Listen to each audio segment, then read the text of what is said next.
this entire drama between Canelo, Álvarez, and Jake Paul, El Gallo. First, it started with Eddie Hearn saying, I heard the Canelo and Jake Paul fight is finalized. Everyone was hating on it immediately, and for very good reason. Thankfully, Canelo did not go that direction. I mean, how do you get from Jake Paul and Canelo being heavily rumored to just in the blink of an eye get Canelo Álvarez against William Scull? Does it really surprise you that Turkey won a 4-fight deal with Canelo Álvarez? But I want to put on my conspiracy theory hat. Canelo was only using the Jake Paul as a scheme to get an agreement and get more money from Turkey. I mean, Jake Paul, in his mind, he also felt it was a done deal. Deep down, Jake Paul is hurting. He's very sensitive, and his feelings are showing to the world how upset he is. Everyone has been looking at the influencer boxing as something that isn't to be taken seriously. I don't think we can laugh at it anymore, man.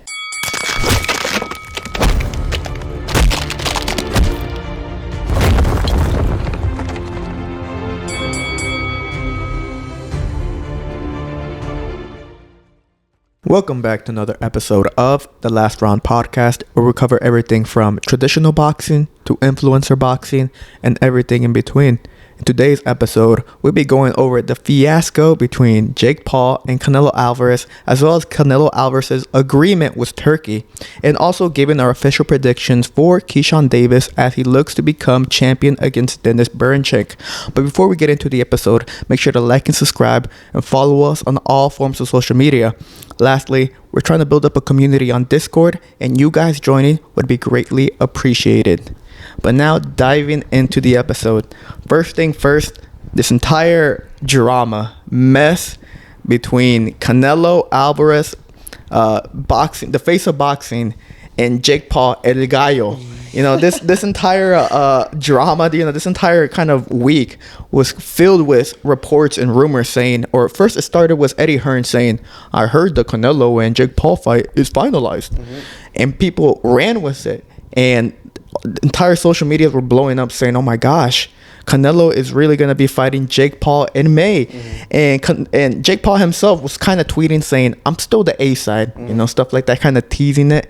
But Jake Paul he was shocked as well when it turns out that Canelo Álvarez was not fighting Jake Paul. Instead, he is fighting William Scull in May for the IBF champion and to become 2-time undisputed. Yeah, that whole scenario was crazy. I mean, it lasted like 11 hours, I believe. Crazy negotiations, rumors were running rampant on X. Everyone had something to say. It was crazy. Like, it actually seemed like it was going to be a done deal. And we also found out even later, Jake Paul, in his mind, he also felt it was a done deal. He started posting screenshots about, like, some agreement that was signed by both Canelo and Jake Paul.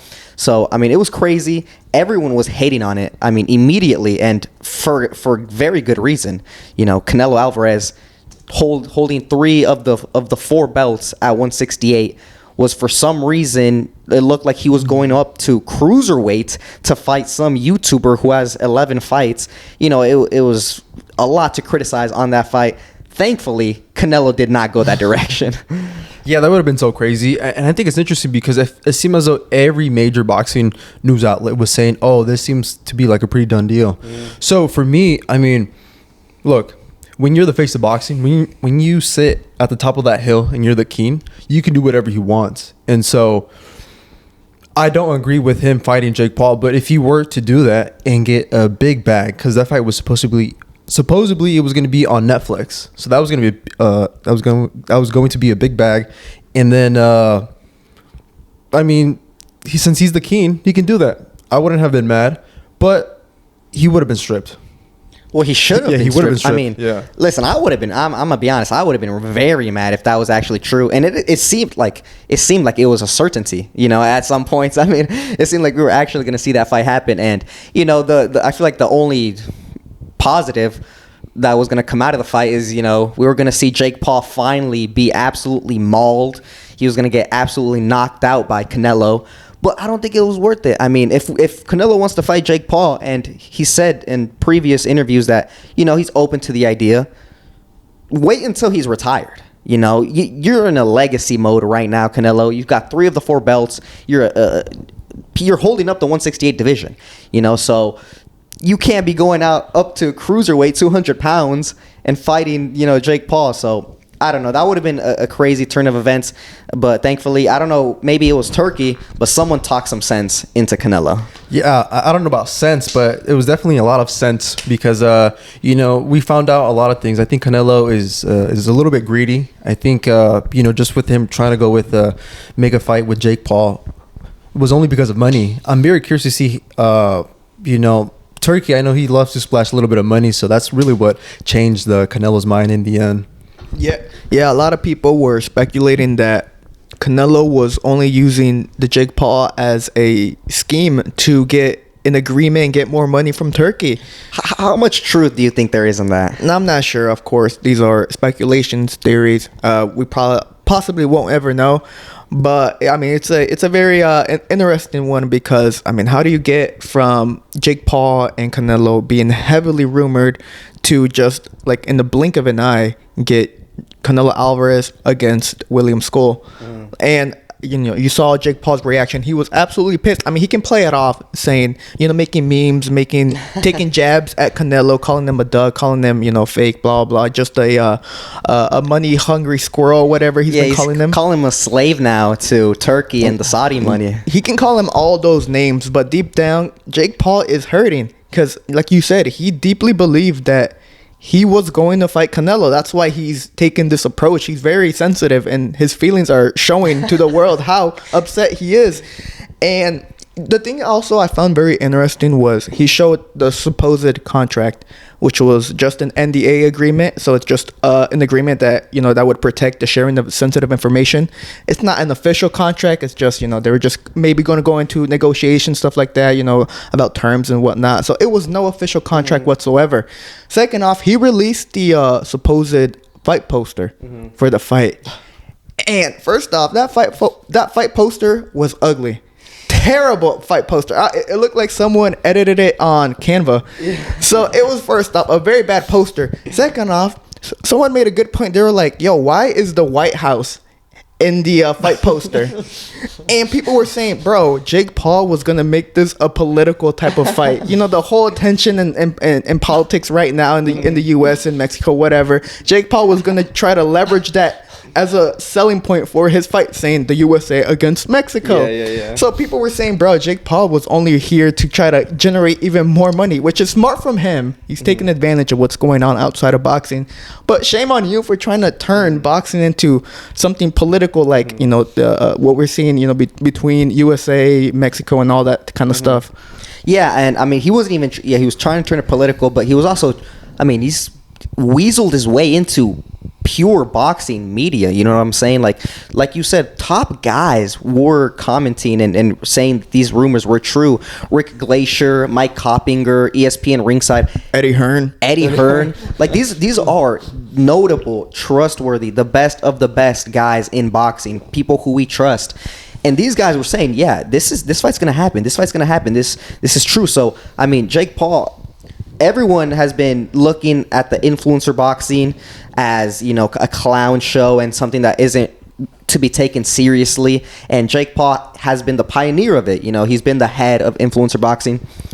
I don't think we can laugh at it anymore, man. We shouldn't be. At least if these negotiations showed us anything, it is that influencer boxing, specifically Jake Paul, can make some very, very big fights happen, can get into contact with actual prize fighters, actual professionals to make big fights happen.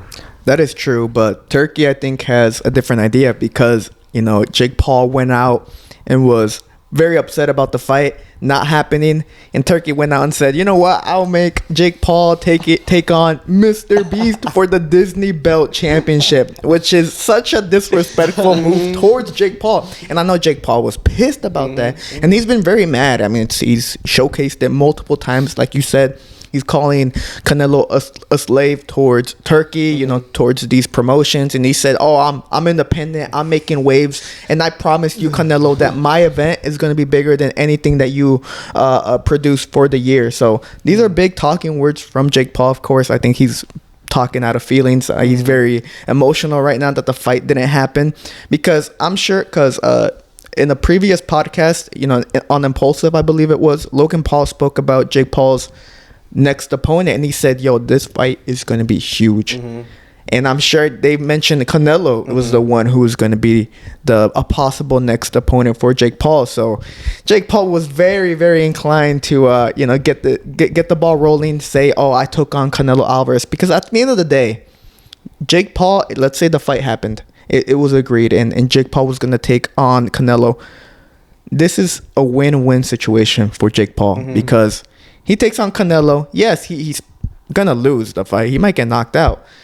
But he can say, I lost and got knocked out by the face of boxing, one of the best fighters of all time. Yeah, there's no shame in that. No shame at all, especially from where he came from. How do you go from fighting Deji Olatunji to taking on Canelo Álvarez in the span of, 6 years? 6-7 years, whatever it was. So this is a win-win situation for Jake Paul, and I know he knows it himself. So he was desperately trying to get that fight going, and since it didn't happen, his emotions are kind of spewing out and leaking out. Yeah, so we definitely got to thank Turki Alalshikh and all that Saudi money that they got going on over there. And I think this kind of shows me. I agree with what Dana White said about the situation. He was asked in the post-fight press conference there was UFC pay-per-view this Saturday. And they asked him about, what's going on with Jake Paul, Turki, and Canelo. And Dana White said, yeah, Turki, he's owning boxing now. Like he's the head of boxing. He controls boxing. And, there's different levels. You have Turki Alalshikh with all his money and his influence. And then you have Jake Paul, MVP promotions.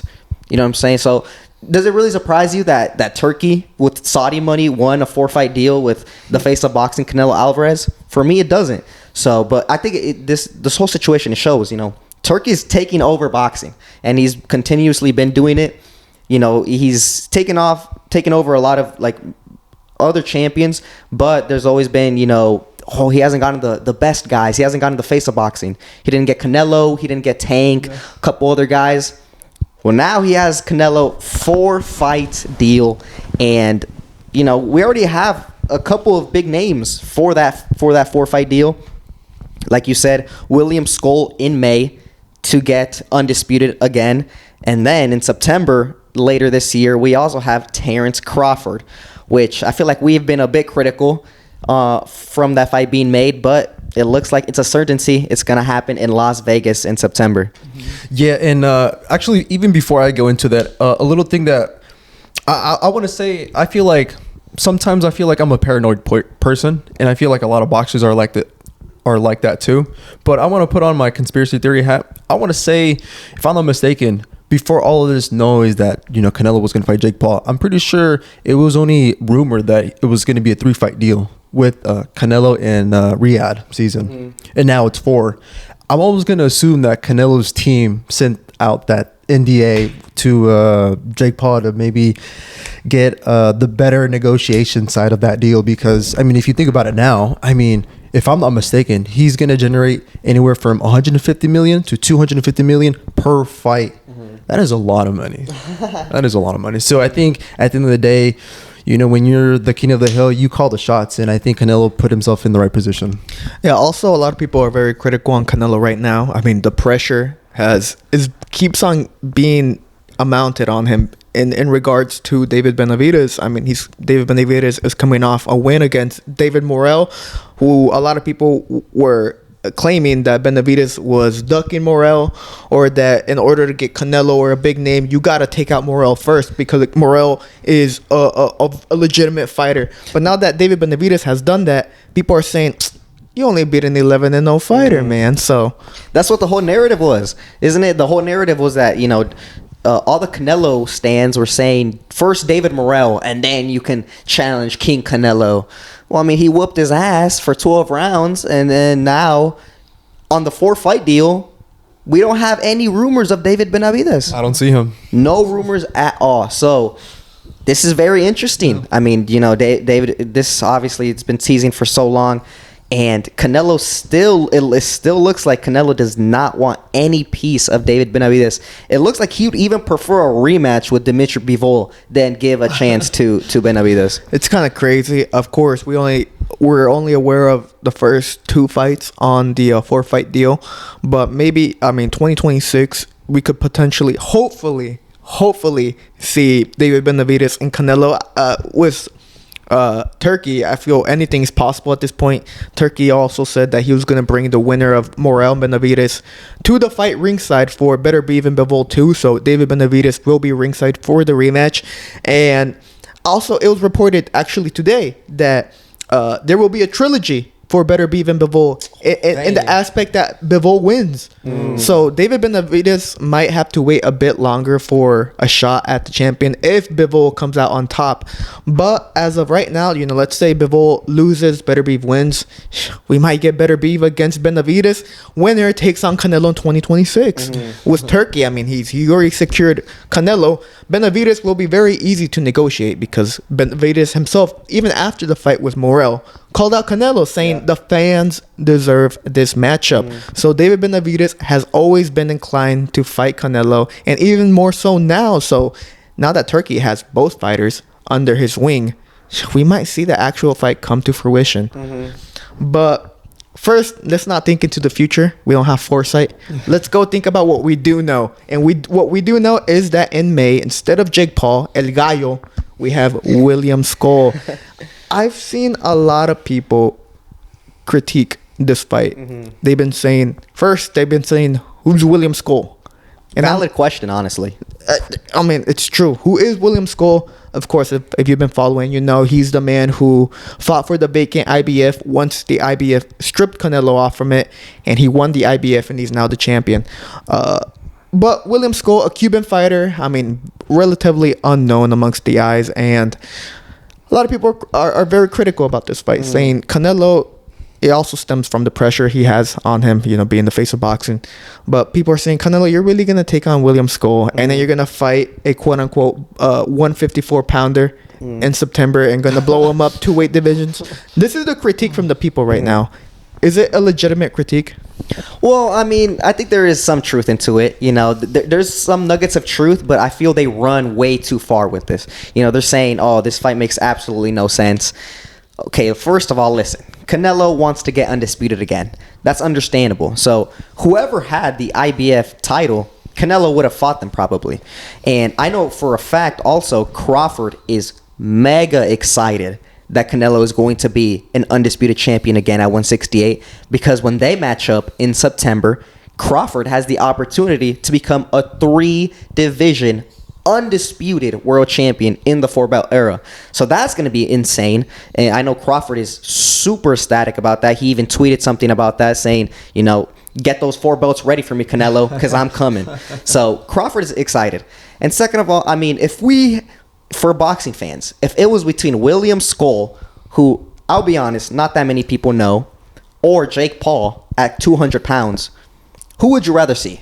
William Scull. I'd rather see William Scull too. So if those were the 2 options, I'm choosing William Scull.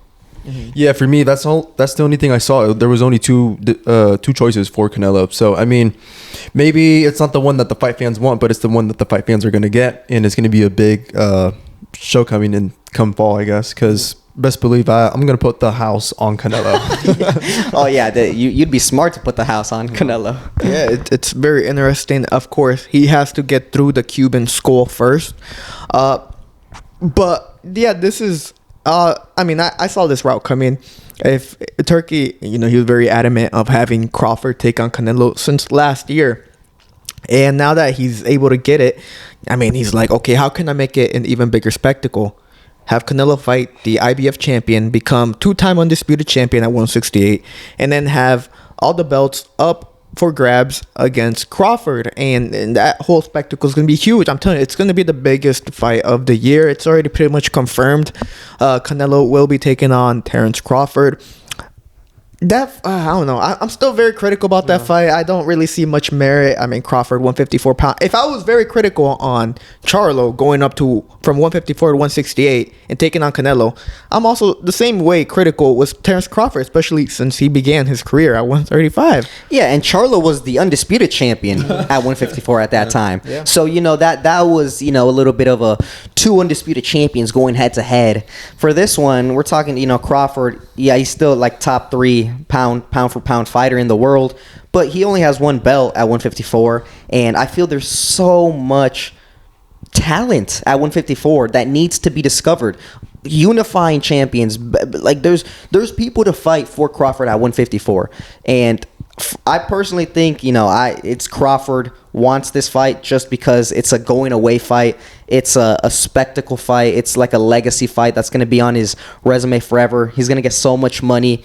There's really low pressure for him. I don't know. I was gonna say I don't think a lot of people expect him to win, but I've been seeing some guys on Twitter like talking crazy, saying they think Terence Crawford is gonna beat Canelo. Mm-hmm. So I don't know if they legitimately believe that or not, but that's up to them. I still don't think this fight should have been made. Honestly, I think Canelo definitely has a lot better fighters, better opponents at 168 and 175 because it looks like he still wants to go up. But listen, I'm scarred now from that Jake Paul negotiations. So as long as Canelo doesn't turn this into a whole clown show where he starts fighting YouTubers, I think it's okay.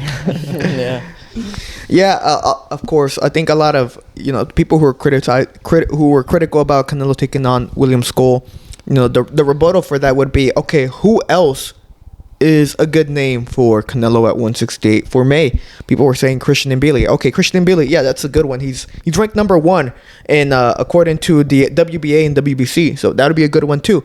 But he doesn't have the belts. Exactly, and I feel like it would have been. They still would have criticized him the same. They would have said, "Who's Christian Mbili? He's not a big name fighter, just like William Scull." But so I feel like they're both, they don't have big names, they don't have big fan bases, but at least William Scull has a belt, and at least Canelo, can get another notch in his accomplishments. 2-time undisputed champion. Yeah.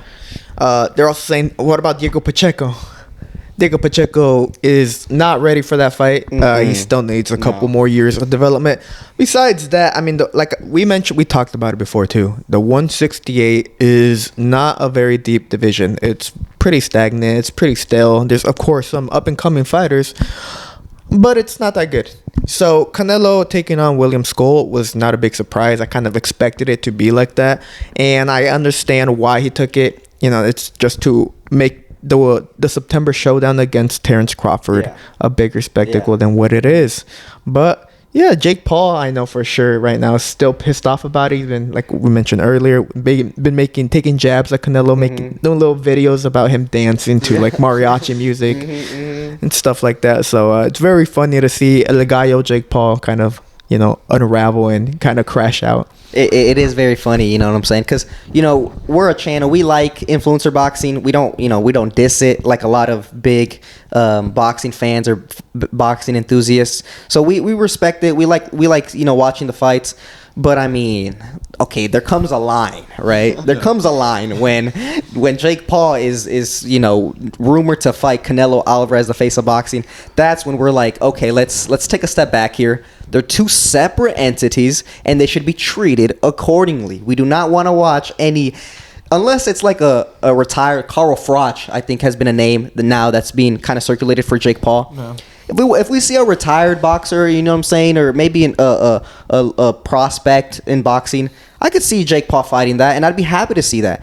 But I don't want to see Canelo Álvarez, who is a reigning champion at 168, go up to 200 pounds and fight this YouTuber for no reason. Okay, so there's a line that needs to be drawn here. Mm-hmm. Is that how you feel with KSI and Dylan Dennis fighting? Oh, that's horrible. Well, that fight was originally supposed to take place back in 2023. Begins in January, but Dylan Dennis pulled out like a week or so before the fight, saying, "I haven't had a good camp. I don't even have a trainer. I can't even take this fight." And so they were like, "Bro, what are you on?" Hence why Temper went in and then got decapitated against KSI. But Dylan Dennis, I mean, this dude, he's good at shit talking. I mean, when the whole Logan Paul and the Prime card back in 2023, he was absolutely destroying Logan Paul on Twitter. But Twitter can only get you so far. Once you actually step into the ring and put your words into actions, that's where Dylan Dennis failed. And he threw like maybe 2 punches the whole fight. And those 2 punches came in after he tried to take down Logan Paul, and he started a whole brawl and got disqualified. Yeah, he got absolutely exposed. I mean, Logan Paul, I mean, he's not even an actual boxer. He's a WWE star. He barely fights. And Dylan Dennis performed horribly. And KSI also was criticized. God, I don't even want to talk about KSI. KSI is horrible. He's just a complete double standard when it comes to Jake Paul and himself. I mean, if you're being actually objective, it's clear that Jake Paul, you can respect him. And listen, okay, talk all the shit you want about the Canelo and Jake Paul fight. Jake still wanted to go and fight him. And it seemed he was down. That's pretty respectable. I mean, going up against the face of boxing, undisputed champion Canelo Álvarez, he was going to get his ass whooped. Let's be honest here. And he was still down to fight. So that shows you something about Jake's character. You know, he talks the talk, but at least he's willing to walk the walk. Whereas KSI, I mean, it's a whole different story. That boy doesn't even know what the hell he's doing. So with that Dylan Dennis fight, I mean, I don't even know how KSI is, you know, how he's even promoting that fight. I don't know how KSI fans are still sticking by him. That fight is completely dog shit. I mean, let's be honest here. Well, they're claiming, you know, the response to the Dylan Dennis would be, well, they couldn't find an opponent for KSI. A lot of people were backing out. They weren't really, they were kind of falling through. Hence why Wayne Bridge was the original alternative for KSI, but then that fight fell through, which is such a good thing. Dylan Dennis is a better opponent than Wayne Bridge. Let's get that right. Yeah. But it's still not a good one. But people were saying, I mean, Amir Khan, maybe some other names were mentioned for talks, but they fell through. What do you say to that? I guarantee you, if KSI sent a contract to Tommy Fury, he would have said yes. But KSI, I guarantee you as well, KSI didn't send the contract to Tommy Fury. Actually, yeah, like Leon and Vidal. You know, they're not in KSI's corner, but they've been very, very critical on KSI, especially his team, saying like, "Yo, like, what are you guys doing?" Like, it's apparent that it's your team that doesn't really believe in you, that you can actually perform against a somewhat top level guy.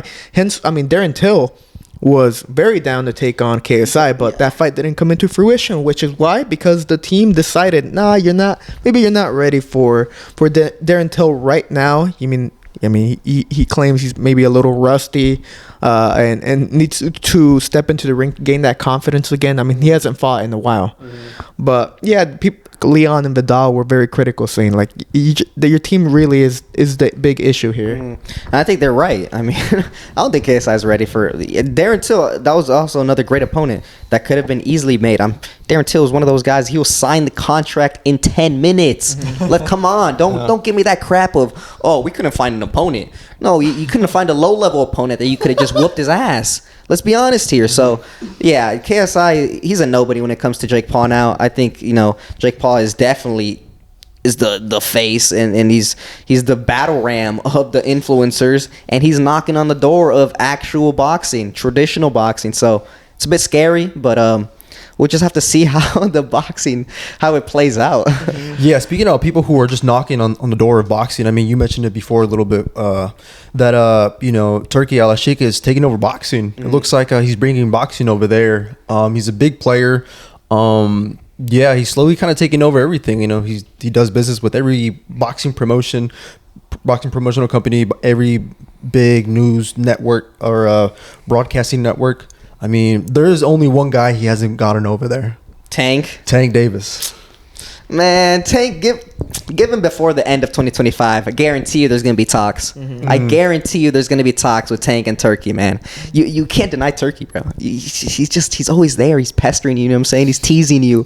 You know, Canelo, they were going back and forth publicly, Canelo and Turki, talking, you know, kind of shit about each other. Yeah. You know, Canelo said he didn't like how Turki did business. He didn't like how he moved. And now look at them, all buddy, talking about, oh, don't mess with the lion, the jungle, and you know they're reposting each other. Yeah. I'm telling you, just a short amount of time, Turkey is taking over boxing, and I personally think it's for the best. Yeah, it's crazy to see. Maybe like 4 or 5 years, we can see like a league of boxing almost.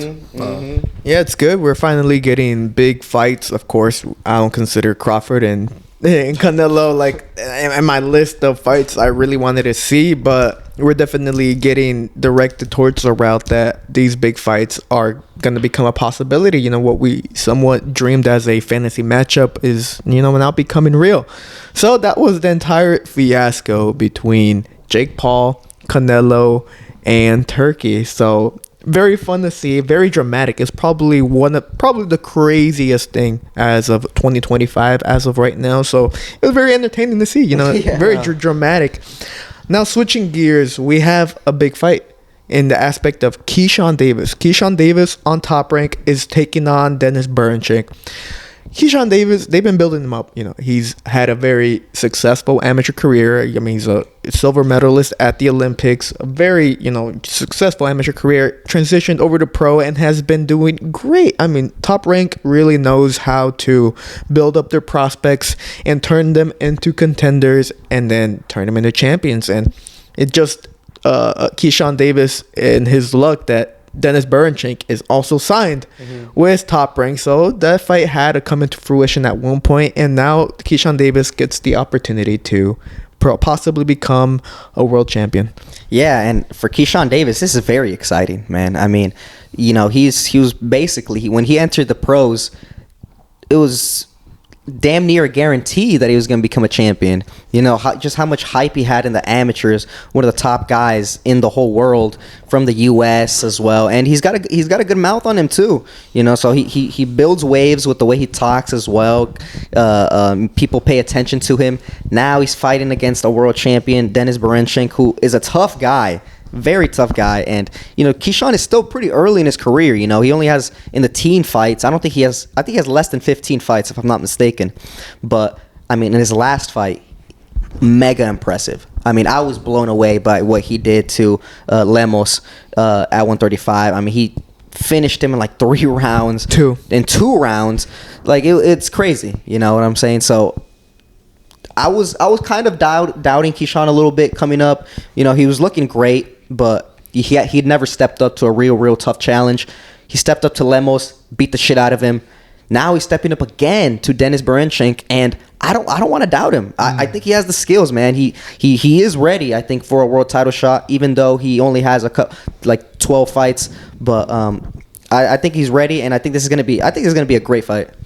Yeah, I think it's going to be a really good fight for him. I think right now he's positioned himself within like the boxing world. At that weight class, I mean, he's right up there. I mean, he has a good team behind him. You know, he's been working with the Crawford team for a very long time now, and I think now they've gotten that chemistry that, you know, a coach and a fighter really need to in order to kind of succeed. And I think they're there. I think Berinchyk is the right opponent. You know, Berinchyk, you know, he's a tough warrior. You know, his country was at war, but he's an older fighter. You know, one thing that kind of like raised an eyebrow when in Keyshawn's last fight was the power. You know, I knew Keyshawn has really good boxing fundamentals. He's really speedy with his hands, and with the aggregation of just Crawford and his team, that ring IQ has almost expanded. And now it turns out he has natural punching powers. Oh, that's a dangerous fighter. Yeah, I think the big issue here though is on Dennis Berinchyk. He is not a very active fighter. Last time he fought was when he won the championship. Was it against Navarrete? Navarrete back in May of last year.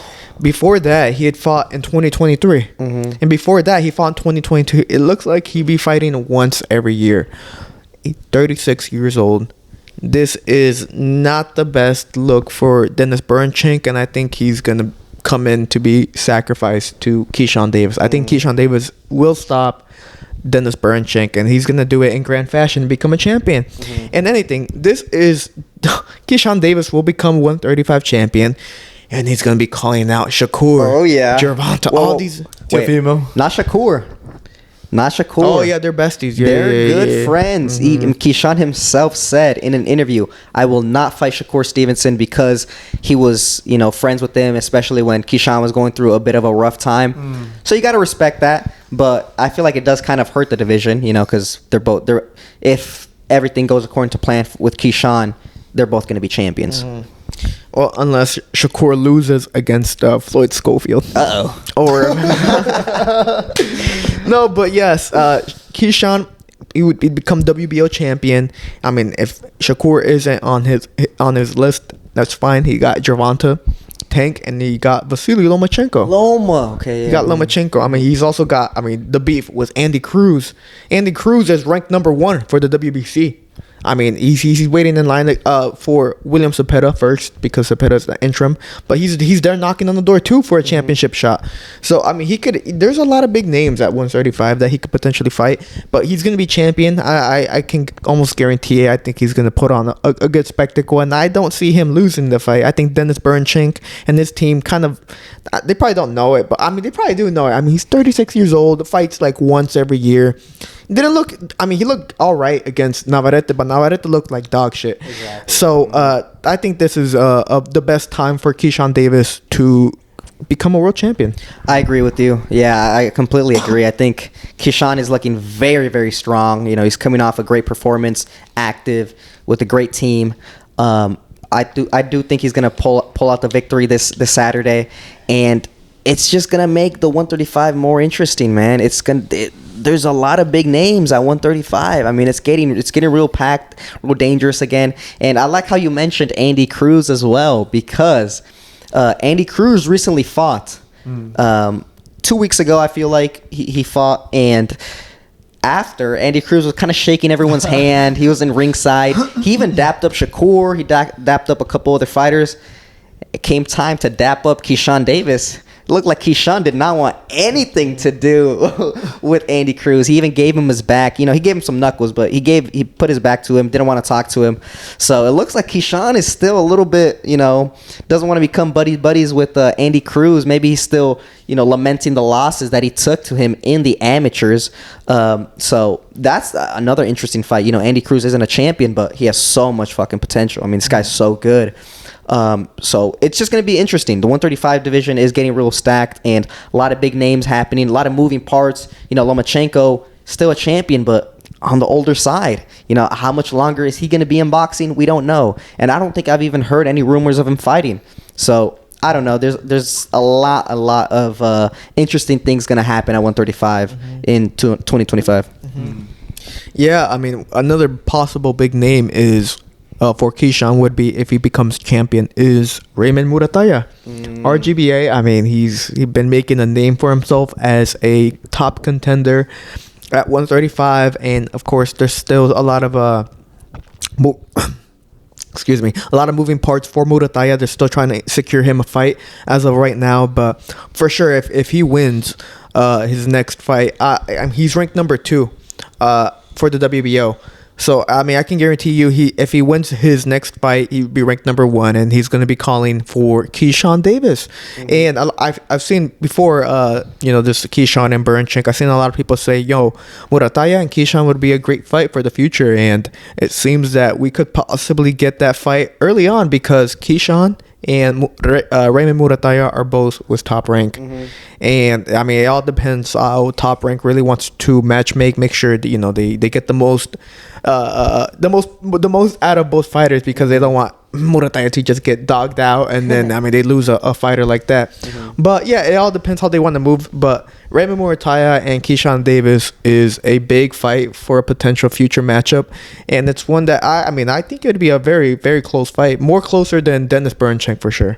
Well, yeah, I mean, Murataya is one of those fighters that's been doing it right. He's been at the contender spot for quite a while, but he's been fighting top guys, top 15, top 10, getting his skills ready, and that's what I like to see. Maybe he's not the flashiest, or maybe he hasn't been taking the biggest fights or the fastest road. I think Keyshawn Davis has a little bit more glory, even though I think he has less fights than him.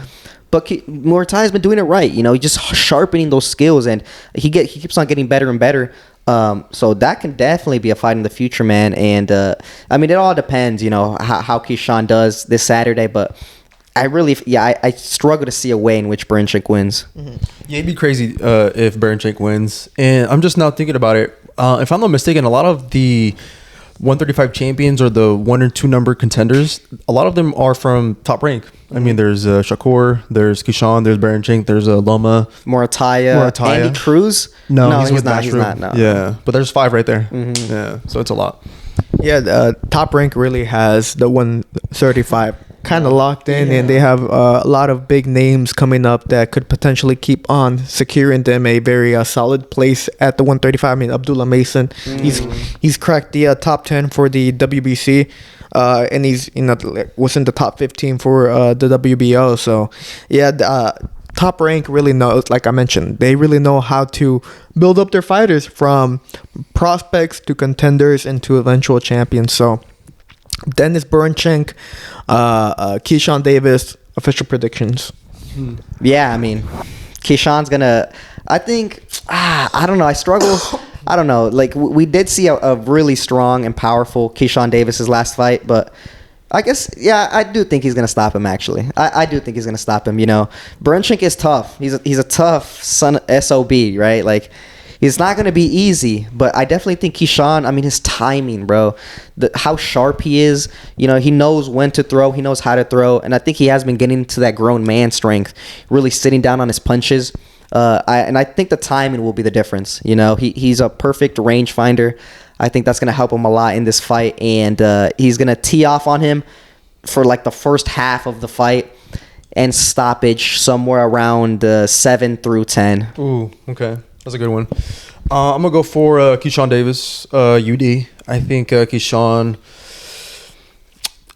has the manpower to stop him, but I just think Berinchyk has such a weird and very interesting, awkward, quirky style of boxing. I mean, I want to say it's like a version of the Eastern European style in like his own that he just made up as, you know, as he's been going on in his boxing journey. It's really weird. I think... I don't think, and plus he's tough too, so I don't think Keyshawn will be able to stop him. He could maybe drop him, but I don't think he's going to stop him. But I think he's going to cruise on to a easy UD decision. Yeah, Keyshawn going to win the fight. I'm actually edging it. Oh gosh, I hate when I use that word now because people just come at you. We got brain rot going around on got a goon on the whole you know social media. So. I'm favoring Keyshawn. I think he's stopping Berinchyk late in the fight. I think it's going to be a late stoppage. I think it's also going to be a very dominant performance. I just don't see Berinchyk coming out on top, and I think his inactivity, his age is going to play a huge factor. And Keyshawn is, he's rising, and he's continuously getting better and better each and every fight. So I think Keyshawn Davis will become the new WBO champion for the 135. And you know what we forgot to mention? He called out Isaac Cruz. Oh, yes. Keyshawn Davis officially called out Isaac Cruz, and he said, "Hey, we did mention this. We did last episode. Yeah, last episode. Yeah, but I mean, Keyshawn Davis was all like, "Hey, Isaac Cruz, I'm down to fight you after I get my belt. Like, let's make it happen. You're a dog, I'm a dog. Let's make it work." And that's gonna be huge if that fight ever does happen. And Keyshawn Davis knows it's gonna generate a lot of spectacle because then Isaac Cruz can come down to 135 because he's still relatively small. I mean, 138 for the weigh-ins in his last fight. I mean, he can still hit the 135. But he can become a champion at 135. So a two-time division champion right there. 140, 135. And I think it's really smart by Keyshawn because if he fights Pitbull Cruz, that's an ex-opponent of Tank. And if he does better, you already know all the boxing fan critics are going to be like, or, you know, the boxing fans are going to look at the fight and they're going to be like, oh, look, Keyshawn did better than Tank did against Pitbull Cruz, you know. They're going to want to talk about it, you know. It's going to build hype. It's going to generate, you know, curiosity to see a Keyshawn Davis versus Tank fight. So I think it's smart by Keyshawn. You know, he knows what he's doing. You know, I think that'd be a fantastic fight to generate, you know, some more hype for a potential Davis versus Davis fight. Yeah. All right. Yeah. So let's all see whether or not Keyshawn is able to deliver this upcoming Saturday night against WBO champion Dennis Berinchyk in the top ranked showdown on Friday. Actually, not on Saturday. On Friday. They're on Friday. Yes. So we get the Valentine's Day. Yeah. But I'm like, yeah. I mean, shit, man. He might get a happy. I mean, that's the best Valentine's gift you can possibly get. For man. real, right? The belt, man. You're watching some fights. You know what I'm saying? It's been nice. So let us know down below whether or not you think Keyshawn Davis will beat Dennis Berinchyk and become the official WBO champion. Do you think he's gonna dominate? Do you think it's gonna be a tougher matchup?